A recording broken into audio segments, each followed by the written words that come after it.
Okay. Good morning, everybody. We'll call to order this. This is actually no longer a special meeting. This is a regular meeting. So the agenda should be corrected. It's not a special meeting. It's a regular meeting of the Easton Reading Region 9 Joint Boards of Education Policy Committee, calling to order at 9:04 a.m. on January 8th, 2021. The second item on the agenda is the approval of minutes from the December 18th, 2020 Easton Reading Region 9 So Boards. moved.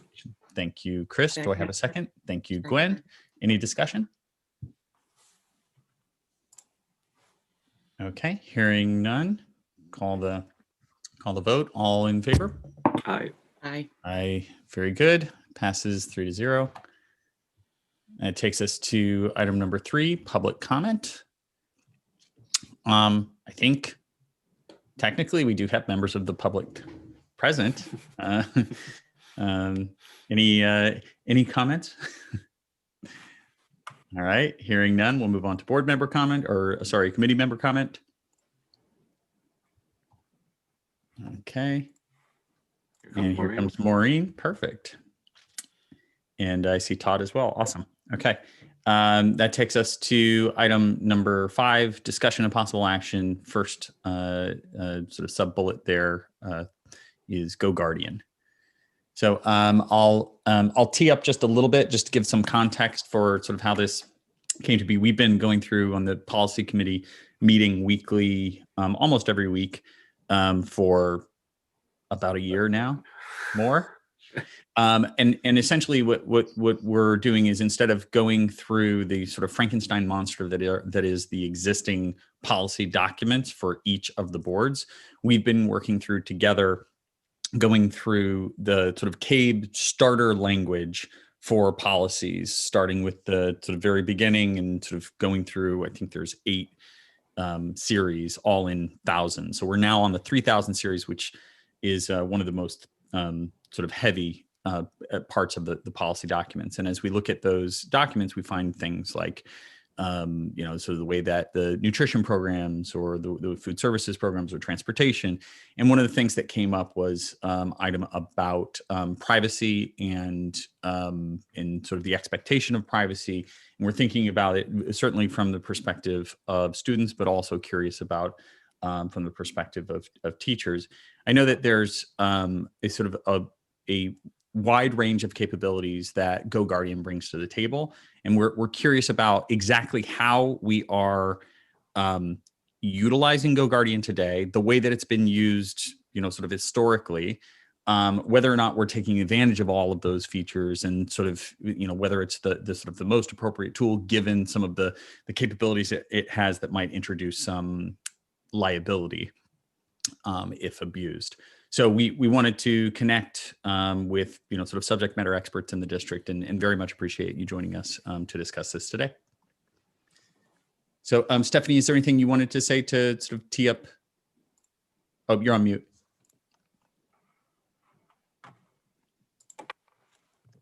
Still on mute. And I'm muted, so there you go. There you go. I'm pleased to welcome Damian Russell, who supports all the districts in some ways, and Tom Stile, whose responsibilities are in Easton, in the two schools in Easton, and they help support our IT infrastructure. And I think they are really the ones who are most knowledgeable about the sort of the under the hood elements of GoGuardian. I can speak to you about sort of the general instructional goals, and then generally the security and supervision, which we did in our last meeting. But I think Damian and Tom are probably best to answer your specific questions regarding what it is doing currently, what it is not doing, what it might do, any concerns that we have, and then also, as we had at our last meeting, we talked about communication, and what communication should we be providing to families so that they are fully aware of what GoGuardian is doing on their devices. Great, thank you. And so with that, I would say it probably is most helpful if you ask very specific questions to Damian and to Tom. Okay. Maureen, Gwen, or Chris, do you have any, or Todd, do you have any specific questions that you have lined up? If not, I'm happy to sort of start some line. But why don't you start, John? I think you have more expertise than all of us combined in this area. So sure, no problem. I do have some specific questions. So yeah, if you want to go ahead and start, John, but I'll add in. Okay, sure. Yeah, no problem. So, so first, just like the sort of current and historic use, I'm very curious about that. So, like, how is it being leveraged today? Where do we see and I would say there's different sort of core users. There is the district or administrative level where administrators may need to sort of jump in and look at one thing or another, or apply a filter or do something like that, adjust settings, things like that. And then there's the teacher level. And let me know if you would say, actually, there's an interface for students. There's an interface for parents that they can leverage as well. So I don't know about those as possible users, but can you tell us about how the sort of administration and teachers are or might be using them? I'll let Tom go ahead on that, because okay. he actually introduced it to ER9 through Easton first, and then helped implement it through the rest of ER9. Yeah, to take a step back, when we first introduced it, it was just for the teachers to use to monitor classroom activity on the Chromebooks. That was the only product that we utilized. When we went to cover the pandemic and started doing distance learning, we brought in what's called the GoGuardian administrator function, which allows us to, as you said, John, to tweak different custom policy settings for filtering. So right now, since the schools are, up until next Monday, distance learning, it's being used primarily as a filtering function. There are no classrooms to monitor per se. We decided not to utilize that while they were distance learning because of privacy issues. So right now, its primary function up until next Monday is the filtering aspect of it, which is run by the Google Administrator Console. So like there's custom policies for Barlow, custom policy for the middle schools and the elementary schools. And in those policies, we can tweak what is allowed through the filters. And Can you give an example of that? What is being filtered? Websites that have inappropriate content, different YouTube channels are filtered. We can put in specific websites that that may be discovered either by faculty or parents or Damien or I. We can add those manually to it. Okay. It's done from different levels, from category down to specific websites. Okay. And vice versa. There's sometimes we do it by category, and there may be, we block gaming sites, but there may be particular sites that are educational games, like math games. Right. And that will be blocked. But if we're notified by a teacher, it's like, oh, I can't use this website that I used to use, we can go in there and allow that website to make it through the filter. And is it primarily about sort of World Wide Web filtering, or would it also be filtering, say, a port that might be necessary if somebody wanted to do Minecraft Education Edition? That would be a sort of actual client installed, not a website they would go to. Could it block sort of installed applications as well? No. Okay. So it's just about web filtering. Right. URL filtering. And are you using any industry standard, or is there some standard list of URLs that you're blocking, or is it block everything and then enable? Either. It's actually both. I mean, GoGuardian has standard categories to block. And within those categories, you can be more, hold on a second. Let me take a look. Mm-hmm. And those, is there a list of categories? Yeah, and those master categories are actually SIPA compliant, just as a FYI. Okay, right. Yeah, that's, yep. So Yeah, it might even deny everything and then you turn stuff on. So yes, that's what I would see what we were doing. Would it be useful to allow Tom to share his screen, and maybe he can show the administrative console? Yeah, I just made him a co-host. Oh. So being Thomas, sensitive to a public meeting that's recorded. Obviously, don't Yeah. share anything that is compromising. right. You see it? And streaming live right now as well. So I see. Okay, you see this, this is the custom policies page, so we can look at.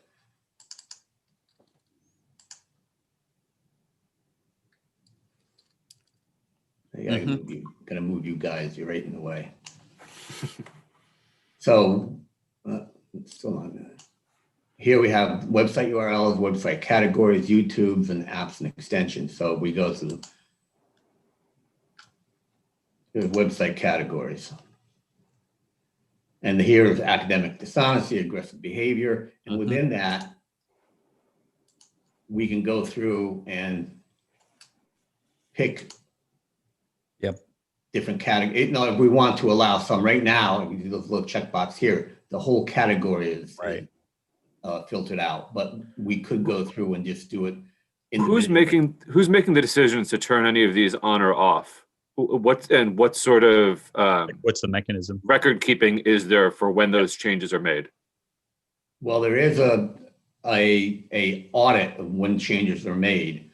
I made the decisions. I just went through what was recommended by GoGuardian. I mean, it's sort of common sense. We don't want kids looking at aggressive behavior websites or pornographic websites, things like that. It was pretty vanilla when I did it. I mean, I didn't make any like radical decisions. I just went with the common ones that were to be filtered. And it's sort of, as I got feedback from faculty is when I would tweak it at that point. Like I said, there were times in the beginning where I would block a whole category like gaming or even controlled substances, but there may have been research websites that they needed to access, and then I would allow those. Right. And same thing with business, as Maureen was just pointing to. That seems to be pretty generic. Are there standards when a teacher says, hey, can you please block or unblock XYZ site? Is it, well, here's the criteria that allows us to let something through or not? Or is it purely in art in the sense that it's, how we feel about it in the moment? Yeah, in my experience, it's been just how we feel about it in the moment. It's because usually what happens is a website teacher has used in the past. That it's pretty much a standard thing that they use in their teaching. But there is an administrative review. So if a teacher asks for something and there's any question about its connection to the curriculum, then it would probably go through. And I know that some requests have gone as high as central office. So it would begin with an assistant principal or a principal at the building level. And then if there's still some question about whether students should have access to a particular site. So I'll use health and wellness classes as an example. Those students need to be able to do research, and we want to filter some information, but in order to do research, say about drugs and alcohol or healthy and unhealthy behaviors, they have to have access to information. So that's a matter where Tom or whomever's at the other schools might make contact with an administrator for guidance. Okay. But that process is not managed through some kind of approval workflow inside of the tool. It's a sort of manual process that is teacher asks for Tom or other technical lead would say, yeah, that sounds perfectly reasonable. Or hold on a second, I have concerns about that. Let's escalate it to the principal. Well, let me be a little bit more specific. In the past, what I've gotten requests from teachers to allow a website. And I will say, had two questions. First, have you used this before? And when you were using it, was it an approved website? If the answer is yes to both of those, then I allow it. If the answer is, oh, yes, I've used it before, but I don't know if it's an approved website, then I get back to them and say, well, then make sure that it is, or I'll check. There is a list of approved websites that we can, we have on file. So then usually I kind of give the burden to them to verify that it is approved. Yep. Okay. So I think we are in the process of going through all the policies that we've gone through so far. We've been identifying sort of all of the administrative overhead that exists, that is enshrined in policy or law. And as we've gone through that, it's been really eye-opening how much we're asking of central office. So I think we want to be sensitive to, the idea in a business, there would be a very clear workflow. There would be a very clear, like, these are the people who are authorized to approve X, Y, and Z level things, and then it needs to be escalated to this and all that. And I'm not saying that we wouldn't want to eventually do that, but we also want to be mindful of the sort of administrative burden that we would be creating. So it'd be interesting to know, like, how often you receive requests and sort of those kinds of things, just anecdotally. But I also would say, I don't think that we're getting complaints. I don't think the sort of pain point that we're feeling right now is actually about the filtering, right? And I haven't Well, I heard. don't think people know that we're doing it, right? It's not widely. Anecdotally and apropos of nothing, I received feedback from an individual in the community who had an issue with the filter, in as much as this individual learned that there were lots of adult websites that were still being permitted through the filter, which caused concern to that individual. Okay. Well, I think I've heard about the one incident that we had, which was a couple of weeks ago. Have there been more than that? I mean, I'm not familiar, obviously, with every particular incident. I know that this one individual said that when they sort of tested the filtration, it allowed a lot of things through. Okay, because we did have an incident a couple of weeks ago that was rather fluky. And it's what happened. I'm not sure exactly how it happened. I think it had something to do with the Google issues that we had a while back, where there was that like worldwide Google outage. Because the way that GoGuardian works, it syncs the organization units that we have structured within our Google admin to the GoGuardian organizational units. And if a student is not in an organization unit, the filtering and policies do not take effect.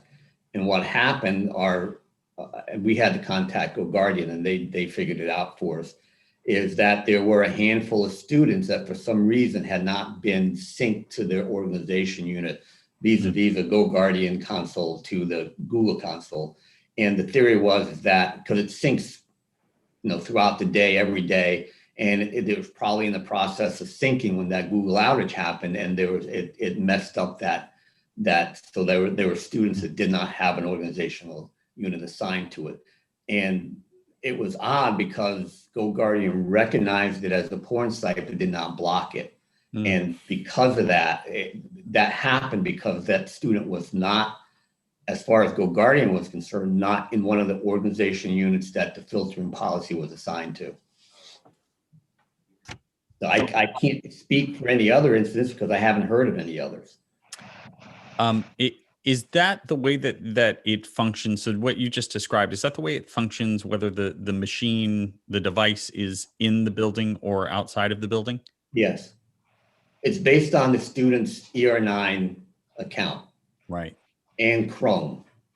So is it possible for someone to be connected at school and not logged into their ER9 account? Sure. Through the guest Wi-Fi? Yeah. Wi-Fi. Yeah, or hotspot. Yep. Is there any filtering applied to the Wi-Fi network itself as opposed to through the ER9 GoGuardian? Exactly. Yeah, through CEN. Yeah, through. Yeah, that's through why an they have to get ISP. VPNs on their phone. So Yeah. they get the VPN, so they don't have to worry about the Wi-Fi at all, right? Yeah. That's the idea. Okay. I also have quickly none of this works if the child is using a Mac. It would work with the child who's using a Mac. If they are using Chrome and they're signed into their ER9 account, it will work on a Mac. Okay, that Chrome- was Chrome has to be their browser, and it's not just a matter of going to Gmail or Drive and logging into Gmail or Drive through to their ER9 account. Chrome, the browser itself, has to be logged Correct. in for it to work. To ER9, right? Right. So that's when you see the little circle up in the top with the And correct. And it's so log. frustrating because the way that, Gmail and Drive and everybody else designs it, all the Google apps design it, is even when you're just in Gmail, you've got this little icon in the upper right-hand corner of that window. So it's like, no, not that little icon, right the other one. above that. Right. So, yeah. And the way that Gmail works is that for the student to actually be taking advantage of the G Suite, Right. Google Classroom and all the other things that come with that, they have to be signed into their ER9 account. Right. All the data is all those apps and extensions are linked through that ER9 account. Right. Yep. Okay. So I was not aware of the issues related to sort of questions about the efficacy of the filters. I have been more concerned about the privacy concern. So I'd be particularly interested in looking at the audit log capabilities and understanding the degree to which that cannot be manually edited, so that we have a mechanism for telling clearly, we know when the settings have been changed, we know, sort of what features have been enabled by which people at sort of at what time. Because my primary concern was one of privacy, more so than of the filtering capability. The monitoring and logging. Right. Yes, absolutely. Particularly where it might not Now, be. I pulled up the audit log and Yeah, and I would go further and say, from a good practice, right? I'd like to know who has access to this administrative board, Right. who makes changes, and to your earlier point of any change requests to change filtering rules, that we have some kind of procedure or steps in place, just so it's documented. So Tom and Damien, everybody's got protection that we followed the steps. Yeah. Right. It wasn't something that that was done maliciously. This is what happened, and these people weren't in the group, so they didn't get filtered, but we followed all the normal steps. I can speak for Easton. It's only me in Easton. I don't know, and I don't know if Damien has granted privilege to anybody in at Barlow or. I can't find anybody who wants the job. Yeah, right. I'm going. That sounds about right. I mean, you can probably see the screen now. I'm going through the log of changes that have been made. So far, it's just Damien and I. Yeah. Okay. Yeah. I will say- There's no way to delete the logs at all. On a somewhat related point, and when you were talking about workflow and process, we do have a very clear process with respect to using any site or app that collects student data, because that falls under the data privacy law. So anytime a teacher wants to have students be on a site where there's any type of login where student information of any kind is collected, they have to go through a permission process. So there's a form that gets filled out. It actually comes through the building level administration, then to central office administration, where it's reviewed through my office. And then we keep a sort of. Can you take the student name off the screen, please? Yeah. I'm just going to stop the share real quick. Sorry, go ahead, Stephanie. Sorry. Sorry, then we keep a running log on our central office website showing the list of approved apps with any type of qualifiers. So there was a lot of flexibility last spring when we initially went into distance learning in terms of the need to get an individually signed contract with some of these companies for the data privacy agreements. And that has been relaxed a bit, but we do keep a running log, and there's a very clear process of permission. So if someone simply writes an email and says, I found this great site and I really want to use it, and I want to roster my students, they're directed to fill out the form. There are no shortcuts. Great. No, that's good. That feels different than logging what the students are doing with respect to their day-to-day internet activities, and how this is creating an audit trail of that, and the extent to which there's notice obligations required with respect to that. If John Doe visits or tries to visit these 3 websites, where is that being recorded, maintained, and what obligations do we have with respect to privacy there? Maureen has a question. Yep. I have a very simplistic question that maybe is almost too simplistic. When someone is blocked, you get notice of the person who is actually blocked from a site that they shouldn't be accessing? Yes. And you keep there's a separate individual log.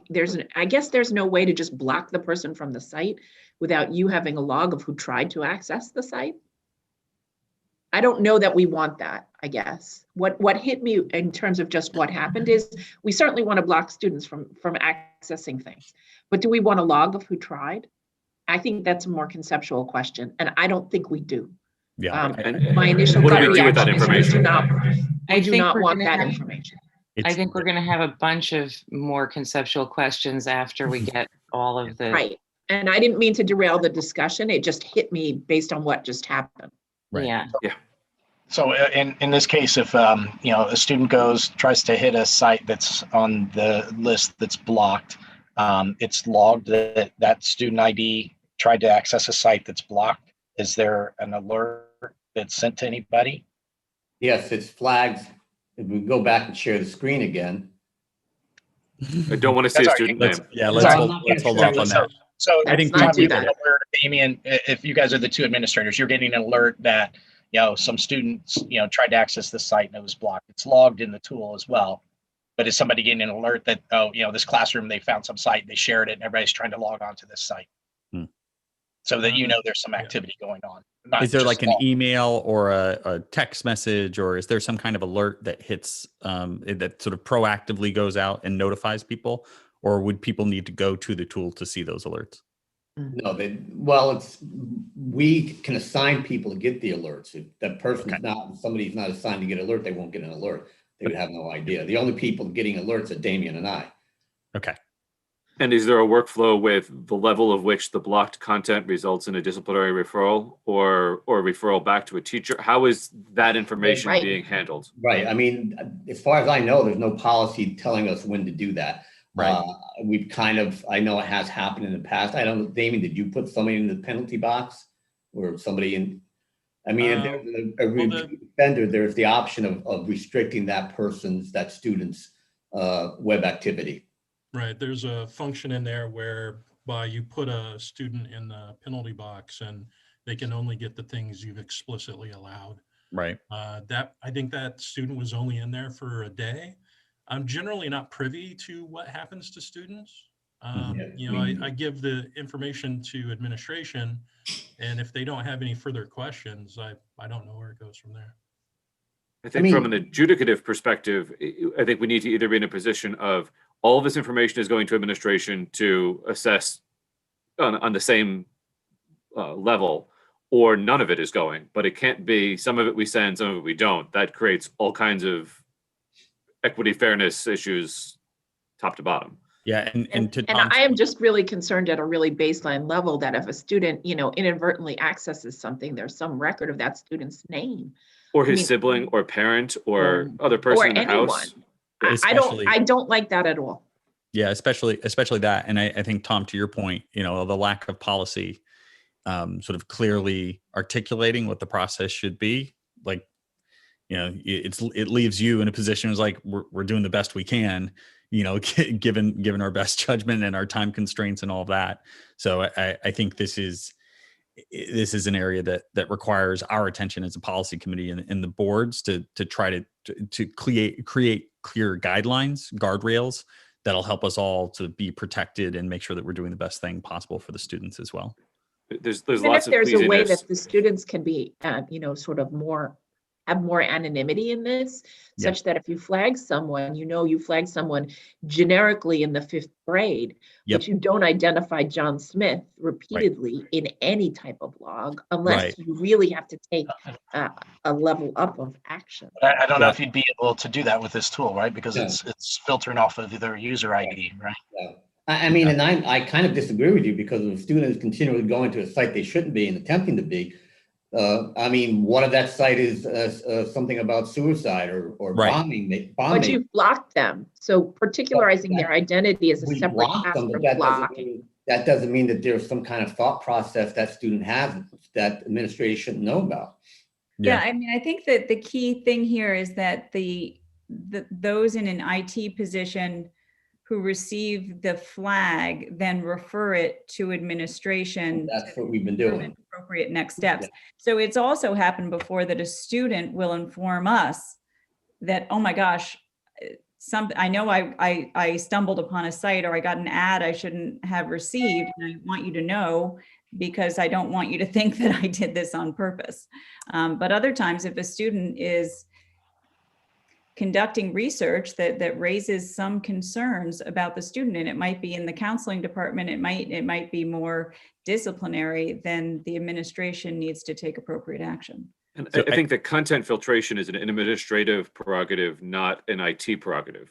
And I think that's where some of this becomes an issue, is if if it's the IT controlling the on, off, and the filters and making decisions about whether suicide websites are appropriate or not, that's a completely different conversation than if administration is making that from an educational perspective, which I think is where this responsibility really ultimately rests. And I think it's frankly unfair to have the IT folks being asked to make these decisions when they're not they're education administrators. Right.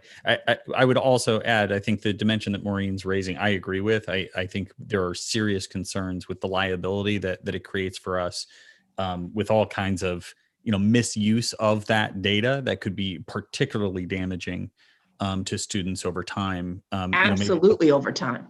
Or parents. Yeah, and especially because these, I think we've seen multiple incidents of a parent is on a student's account without knowing they're on a student's account. What happens to that data? Like the school board has no reason to have that data, right? That the district should not have that data. We should be able to purge it. I don't think we can do that right now. That's true too. Yeah. And I think we have to be much more explicit in our notice to families as to what it is we're doing or not doing, particularly when everybody is spread to the wind here in distance learning. Yeah, while also not scaring people away from the necessary engagement with this technology. Well, and the other aspect I would think of too is if a student is doing research on suicide, right, and they're going to sites that are allowed, it still should get flagged because that might be something problematic we'd want to be aware of, but it shouldn't be too far reaching. We would want to look and say, okay, maybe talk to that kid and say, like, why are you looking at these sites, right? If it's a classroom assignment versus something else. So we start drawing a fine line, like where is the amount of review? And Tom, you mentioned that teachers using it to monitor classroom activity. I'd be curious, what kind of things are they doing? Are they going in, are teachers able to go in and look and say, yeah, all the kids are doing research in this particular area? Well, again, that's only when the teacher, when everybody is in school, and they have I guess it's called Teacher is the name of the product, and they can monitor the live activity on the students' Chromebooks. They see that the students monitor. And it's not just that. They have the ability to share screens, they have the ability to message the student while they're working. They have conceptually the idea being I have 20 kids in front of me. They're all supposed to be typing their paper. I can sit at my desk, see a dashboard of all of them, make sure they're all actually doing that. And when XYZ student goes off and plays a game, you see that immediately. Live, right. And I can see why that functionality would be appealing. I also, I've seen the difference between teachers who are not constantly wagging their finger at their students and the students are engaged, and the teachers who spend half of their classes saying, you guys should be paying attention. You guys should be paying attention. And I feel like there's a better remedy than saying, let's create a surveillance apparatus that becomes an additional level of I would think we'd want to have some policy around or usage guidelines around that. So right. And particularly if we're not even giving substantial training to teachers on how to use it and how to ethically use it. Right. Particularly if parents don't understand what exactly the tool is doing. Right. Right. And my question is, is if we're only go ahead. While they're in the classroom, is it not possible to be using it? Could somebody be using it when the kids are learning remotely? No. Only if it had been enabled by Tom or Damien, right? Yeah. But we could enable it to do that. Good. Right. But yeah, you actually saw, he wasn't in that pane, but it's pretty apparent in the settings menu, whether that setting's on or off. Yeah. Okay. Tom, can you talk a little bit about the training that teachers have received, at least in Easton? I think there's a little bit less has been done in Reading, but can you talk about training for teachers on GoGuardian? Yeah, when we first brought it in to Easton, and it was only at Helen Keller, not at the elementary school Staples when we first brought it, I just had a session, one of the faculty meetings I was invited to attend and gave them training on it to use. But it's really, really easy from a user point of view just to pick it up and run with it. It takes literally minutes to understand the the functionality of the teacher's console. So basically what the training consisted of was going through the onboard training sessions that GoGuardian has built into the teacher's console. So I would say that I have a memory of at least 2 years ago when the ER9 combined technology advisory committee got together and discussed different filtering tools that we might use. And one of them was GoGuardian. And we heard from a Joel Barlow teacher who was had a grant that included a number of Chromebooks and GoGuardian. And he talked about how he was using GoGuardian in his classroom. And my memory is that I was drawn to the potential, and I'm not saying that's the way it's being used now, but the potential to use it as an instructional tool. So with the teacher dashboard of seeing groups of students collaborating, and the teacher can monitor and interact with those students from the teacher dashboard and then potentially share the screen. So if I'm teaching a math class and I've got 5 groups of kids solving the same problem potentially in different ways, I can stop the group, share the screen of one particular group, and then walk through a problem solving process as a way of bringing the students together to highlight instruction. So to me, there was certainly value in the instructional potential of the tool. I hear the concerns regarding security. I remember that. I just have another concern on that point, Stephanie. I mean, at some point that's useful, but at some point I think that there's an autonomy issue that comes up with the students, such that they need to know that that's in fact what's happening to them, because that might inadvertently curtail them or not. And I don't know at what level that happens, where you want to say to students, okay, right now I can see the work that all of you are doing, and when you don't. But I do think that there's some point where someone who is still a minor would need that information. Yeah, I do think that happens though, Maureen. I think when we are using it, when school is in session and the kids are all in the same space together, then the teacher, the students are certainly aware that that's happening. So as the teacher gives the assignment and all the students are in front of the teacher in the classroom, it's you're doing this assignment and I'm going to be watching what you're doing, holding my computer as I walk around the classroom.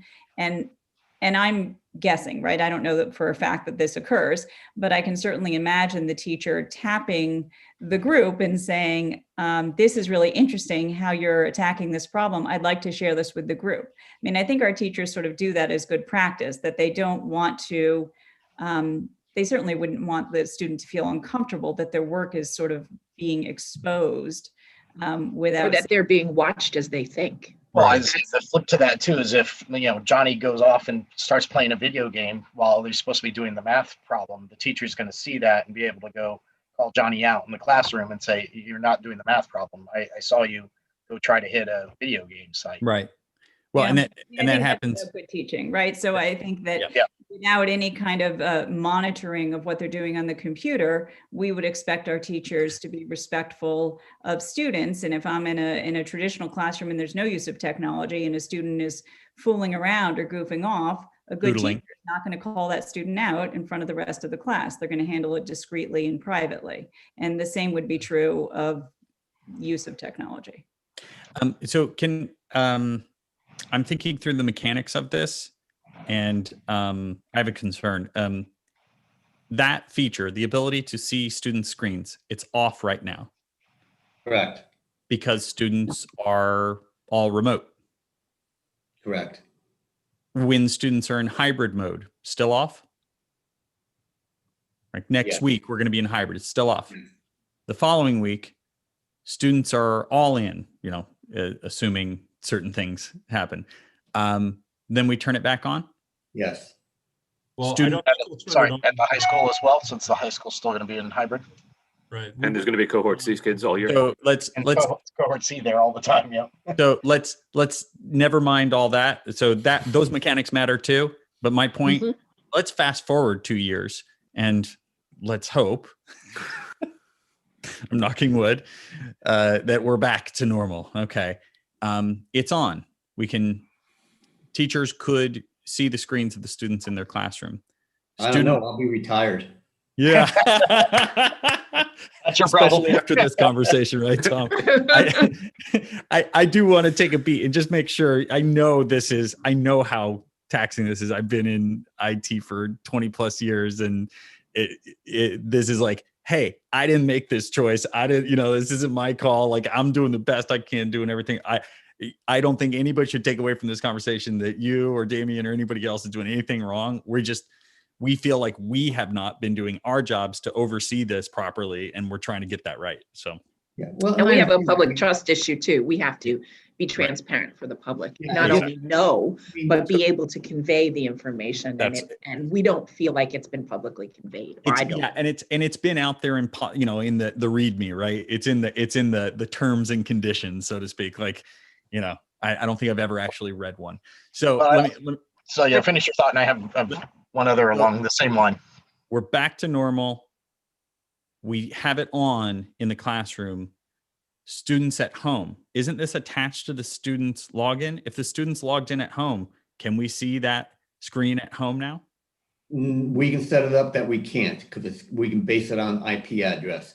So when we were doing it, when the students were in session, last year before all this happened, it's configured in such a way that IP addresses outside of our public IP addresses within the tri-district, Sure. we were not allowed access to that. So no, the short answer is no, we could not see it at home. Okay. And that configuration, it's a sort of special configuration. How do we make that clear to less technically savvy administrators? No offense, Stephanie, or to Rydell or anybody else. How do they have transparency about that setting? To know that the setting's there, it's sort of hard unless they did testing on their own. But there's an industry term called geofencing. Mm-hmm. And this is effectively what we're doing, except that instead of geofencing ourselves away from something, we're geofencing ourselves into something. Yeah, it's almost like a white list. It's like a white list of IP addresses, right? So that makes sure that it's. But if it's limited that way, why is the setting off now? Because we're not doing monitoring of this Chromebook. Right, but the Chromebooks would have different IP addresses as soon as they connect to people's home Wi-Fi. Right. There's two functions here. There's filtering and monitoring. We are not doing the monitoring while the distance learning or hybrid learning is going on. I think Chris's point though is it wouldn't matter, right? If you had that IP address whitelist in effect, none of those devices would have an ER9 IP address. The monitoring wouldn't work. Right. Right. If it's outside of our IP addresses for the tri-district, the monitoring. Right. I'm just trying to get clarity, because earlier in the conversation, it sounded like we turned it off because of privacy concerns, because people were at home. But if there's an IP filter in place anyway, that would never create a privacy concern, because it wouldn't work when you're outside of the IP address of the schools anyway. And so I just want to make sure I understand why the decision was made. Yep. And what the ultimate effect is, because it sounds like there's no effect, because whether it's on or off, if I'm sitting in my living room, you can't see what's on my screen. If I remember right, it was sort of an equity thing, because kids who were, it was when we were in hybrid, and kids who were in classes were basically seen differently and being treated differently than kids that were remote. That's what I vaguely remember from that back in November. So then the function would have to stay off all year as long as we have kids learning from home, because the teacher would never have access to those students learning from home. Yeah. Right. Well, I mean, that's not a decision Damien and I should make. Yeah. Right. I have the ability to do both. Yeah. Not disagreeing, just trying to understand the contours of the solution and the policy. So this is something that is on the agenda for our next tech advisory meeting, which is a group with representatives from all three districts, both IT and administrators and a couple of teacher leaders, to really talk about the most pressing technology decisions that need to be made, especially with respect to distance learning. And just another question on once things have been logged, and it's probably not too much of a concern in the K through 8 more so in the high school. But for disciplinary action, expulsion, it or is it? I'm assuming we can go in, we can look at the logs, see where people were going. Could those records, those logs, be used in expulsion hearings, other disciplinary actions? So, instances of cyberbullying or security incidences, things like that. That's kind of an evidentiary question, Right. Todd, Yeah, right? well, I mean, but I'm people just would saying- object to them upline and all over. Yeah, but do people know that like your browsing history could be pulled in and used? Could be used against you. Right. Yes. And have we, and not to say that we have to say whether or not we complied or what the specific cases were, but have we ever been asked by law enforcement to turn over logs from GoGuardian? Not from GoGuardian. Not yet. Not yet. We've had at Keller, we had to turn over logs from our Google Admin console for law enforcement. Yes. So I'm assuming the same would apply for GoGuardian if it ever came up. And But I'm just thinking in we terms wouldn't know. Yeah, because they can go directly to the vendor if they have a warrant, and we wouldn't even know. Yeah, I'm thinking in terms of equity and the way that kids are skilled at getting around things, and something Gwen said earlier about VPNs and other ways to connect. I could picture a student at Barlow who says, "Oh, my Chromebook is being monitored by my teacher. I'm going to switch off of the Wi-Fi and tether to my phone," and then he or she can't see that, and that's creating the same issue we have with hybrid or not, where some people are subject to this monitoring, other people aren't. Right. Or they use a different browser. The Opera or the Brave browser both have built-in VPNs or Tor. Right. And I think that we're getting into a level of technical competence that some of us have, but I think the vast majority of people don't. And when you get into questions about how teachers are applying this, there's a certain level of training that is implied that is going to help teachers understand how these tools can be evaded so that they can also understand how to maintain the guardrails to the extent we're using it.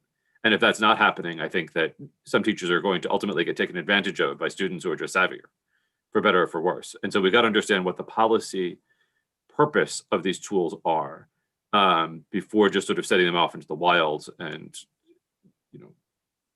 realizing the consequences later. Yeah, and then I just think transparency to the community, to the students and parents, like, this is what's being logged, the intent of the usage of it, right? That, again, if I'm thinking for expulsion or disciplinary or those kinds of things. Without versus, pushing stuff underground. math problems in the classroom, and I've called you out for not doing your math problems. Right. It's a slippery slope into basically making people hide in the shadows digitally. Yeah. Yeah. And again, I think there are an awful lot of maybe. questions around this now. Even this conversation's been really instructive to me from due process questions. This is just getting bigger. So Damien, prior to GoGuardian, can you talk a little bit more about filtering and what our obligations are as school districts and funding? And I think that would be useful. The big thing around filtering prior to GoGuardian was that we were really only worried about the schools themselves when students were on devices at school using our own provided internet service. And CEN has a SIPA compliant filtering built in with the ability to go in and modify it by adding sites, just sort of similar to GoGuardian, but it only applies to the local sites. So when we would give a student a Chromebook, it's an ER9 device, and they bring it home and it was misused, and a parent saw that it was misused, there would be questions around, well, why were they able to misuse it? Why were they able to, get to, XYZ site, that sort of thing. So we started looking at the ability to remote filter, almost really immediately in March when, COVID first started hitting. Because it had been a minor issue beforehand, but we knew it was going to be a major issue once everything went remote.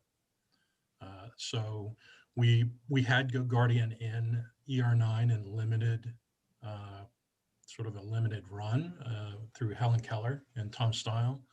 And we had been talking about moving it to the rest of the ER9 for a while.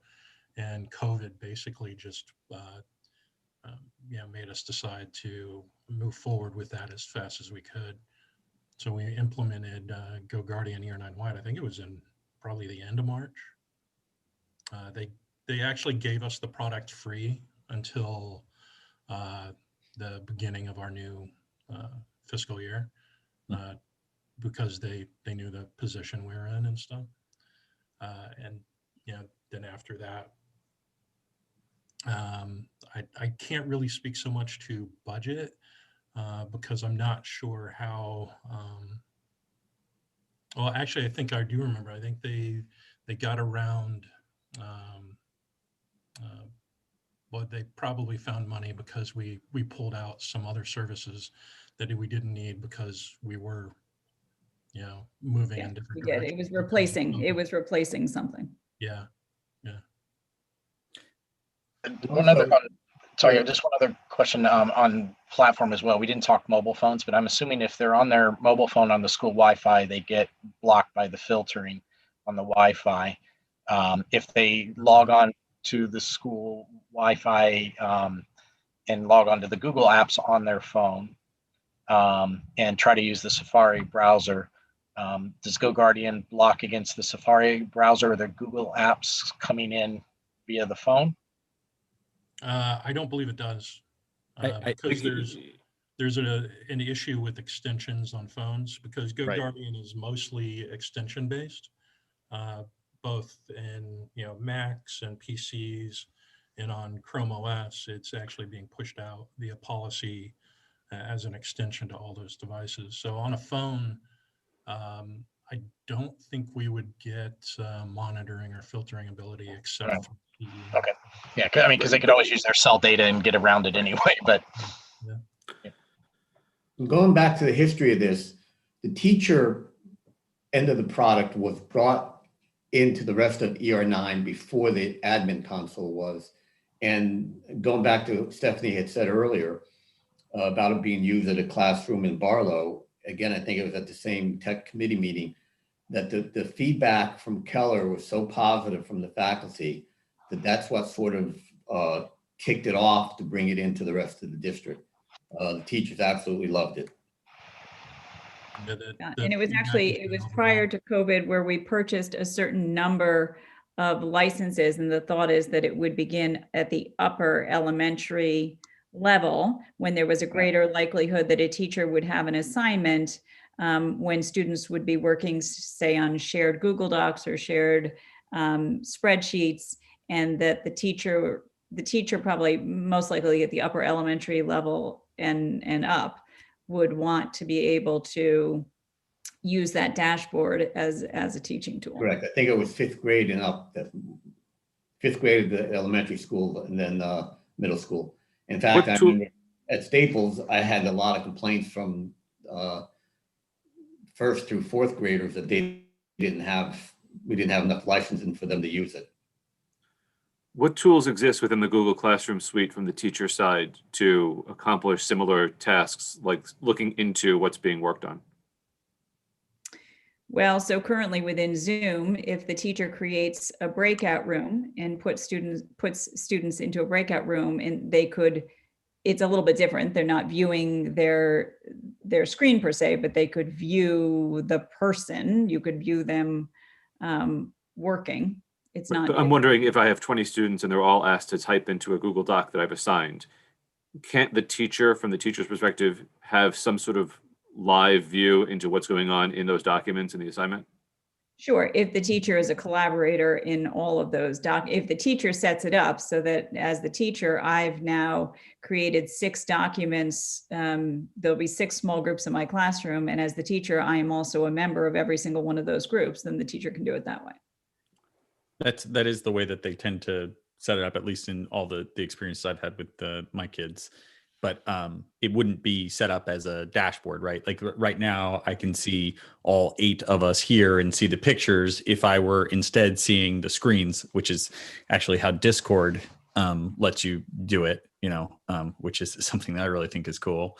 But they wouldn't really have that ability with 8 different Google Docs It'd be tabs.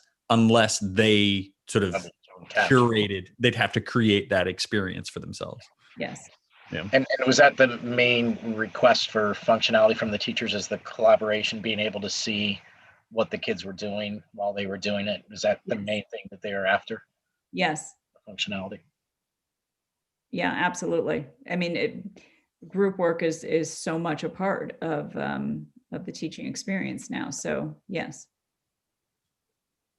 Yeah, it fills gaps in Google Classroom.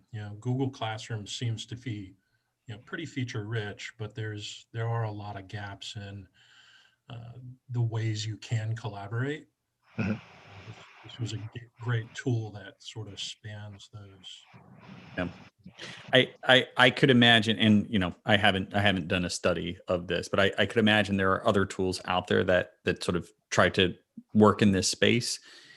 One that comes with an angle of entry that is more, all right, students, everybody share your screens with me.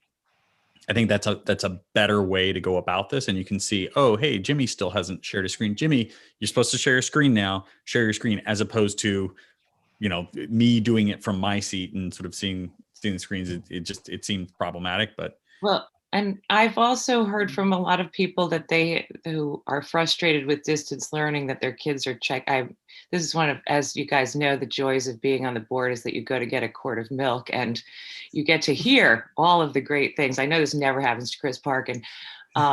Frustrated that their kid can just shut their video off and go in the kitchen and get a snack in the middle of math, and have been told, well, we can't require the kids to keep their screens on. And to me, it seems like, well, if you're sitting in class and you're playing on your phone, the teacher can say, put your phone away. But if you're at home, you can just turn off your screen and put on Netflix. Yeah.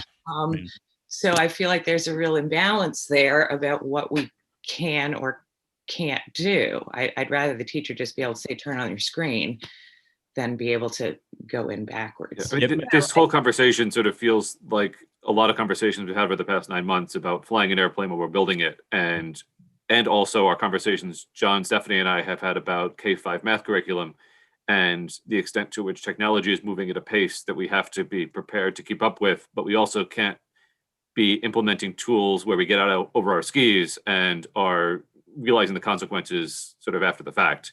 Yeah. This is another area where I think in 2 or 3 years, there's going to be much more clear best practices than exist right now. And so we just have to be considerate of that as we make decisions in the near term. And it may in fact be integrated with some of the sort of platforms that come out that sort of are coming into that, K through 5 math space, or the K through 12 math, ILA, science, right? All of those things coming together in a sort of education platform that also there's a K-12 platform being developed somewhere that we don't know about yet, that's going to provide these tools, these safeguards, all the notifications we're looking for. It just doesn't exist yet. Yeah. I'm working on it. The patent pending, Chris. When to your point, though, I mean, we certainly urge students to have their video on, but a student can also have their video on and have 8 tabs open on their screen and appear to be absolutely engaged in the math lesson, when in fact they're engaged in something that is entirely different. Yep, that's absolutely right. So I know we've sort of taken the whole hour, and I don't think we're getting to the other topics, and it sounds a little bit like we haven't bottomed out on the topic. So we'll figure out sort of what next steps are for continuing the conversation. I think, was there an intent? I know, Todd, you're here today in part because we want to bring back this conversation in some form to the tri-board meeting happening towards the end of January. Do we have thoughts about sort of next steps at that meeting specifically? Well, yeah, I was either thinking tri-board or to individual board meeting. If more as a notification that this is in policy, that we are looking at these things. If before either of those meetings, which is highly unlikely, we have something documented, we could share that. But I think it's probably my intent would be more from an informational perspective, letting the public know that, we are looking at these things. We are, updating policies, procedures around those. We have policies and procedures in place anyway, and just being transparent to the public. If I recall, I think it was the January tri-board, either last year or the year prior, there was a discussion about IT security, a little bit, passwords, There was anti-phishing training and things like that. Perhaps I use the word brief lightly with tri-board meetings, but discussion similarly from an instructive perspective, so that the boards are apprised of what tools are in play presently, as we sort of catch up to where we are from a transparency perspective. And then also just a note that this committee is considering how to put effective guardrails on, would be helpful. Yeah, I think that would be probably, and I share your concern when we add 17 more board members. Everybody, we've spent an hour on the topic. It's going to go much longer. This meeting is already going to be 7 hours. So it's, and I think we have a fairly sort of savvy group here who's been paying attention to this topic for a while, and introducing this for the first time to some people could set off some alarm bells that are not warranted but are understood. Right. And I think that in managing that meeting, it might have to be this is a read-only conversation. This isn't inviting an hour-long discussion. Yeah, I think so. Just to let people know, again, this is going on. It's in the committee, it's in the joint policy committee. We are looking at it. The technology committees are looking at it, right? If you have some concerns, take it to those committees, but just again, for an awareness, public and other board that's fair. members. Yeah, I was also thinking we might end up with a maybe policy and technology meeting together at some point, because I think, to me, this is first we have to sort out the exactly why we're using this, what's our goal, what do we need to get out of it, and then we have to be transparent. But I think it also raises the question of whether this is something that's appropriate to use on people's personal devices. Maybe I think we have to rediscuss the providing everybody with a Chromebook, and that's your school Chromebook. If I'm at work and I'm on a computer in my office, I have no expectation of privacy on that computer, and that is completely fine. But if I'm doing working from home on my personal device, I don't expect my office to be monitoring what I'm doing. And I think we have to have that discussion as well. And I think when we bottom this out, we're going to want a legal opinion too, as to whether or not the approach that we're looking for complies with a whole bunch of student privacy, data privacy, search and see. There are manifold nooks and crannies here that I can see Maureen's blood pressure going up. So it's just... Well, and even I'm concerned that even from this committee's perspective, we've just begun to sort of scratch the surface. I certainly don't have a thorough understanding of this product and how it works. And my ability to formulate questions is predicated on the base knowledge that I feel like I don't yet have. Yeah. And I apologize for stepping away, but. Yeah. I'm sorry, Chris, you were saying reluctant. I'm reluctant to sort of throw a flag and suggest that we disable all of this, because I don't think that solves any problems either. No. But I think we just need to have a clear understanding. And I'm most concerned at the moment about sort of the side effects of student disciplinary issues and use of devices outside of school by other family members or other things that might ultimately negatively impact one's impression of a student, rightly or wrongly, I think is potentially very problematic. Yeah, agreed. I think we probably need a few slides for the tri-board meeting. I'm happy to partner with Tom, Damien, Stephanie to try to start to shape that. I'm thinking a summary slide that says, like, what the heck is this thing? Like, in general, like, just to very clearly with nice pictures and all that. And I'm, again, happy to do all that, styling, filtering, monitoring, and then sort of what's administration look like, what do the logs look like, and just kind of putting this stuff into a suitcase that people are going to be able to carry around in their minds as they come to understand this better. Yeah, I think it will be important that we're very clear about what we're trying to bring to all three boards. Because otherwise we will be inviting a 2-hour conversation. And since it's very clear that this is something we want to explore further and we don't have all the answers, I have some concerns about the 21-person discussion on the topic. Agreed. It might, from a strategic perspective, might be best to reserve this for the committee updates section of the agenda so that it is less of a, here is a deliberative topic. It's here's an output from this committee, not an invitation for a Yeah, long. there's no discussion and possible action. It's just discussion from a committee of something the committee's working on. Right. It's a report of the committee. Yeah. I think Because that's at that, exactly by the time we get there, it'll be about 11:45 anyway. So Yeah. All right. All right, good. Any additional questions or discussion on this one?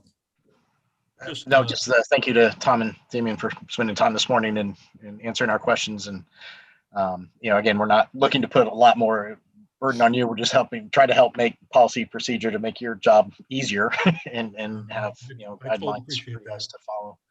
We And I also think don't really want the any next inadvertent problem is missteps by virtue of our own lack of understanding of what's happening. Right.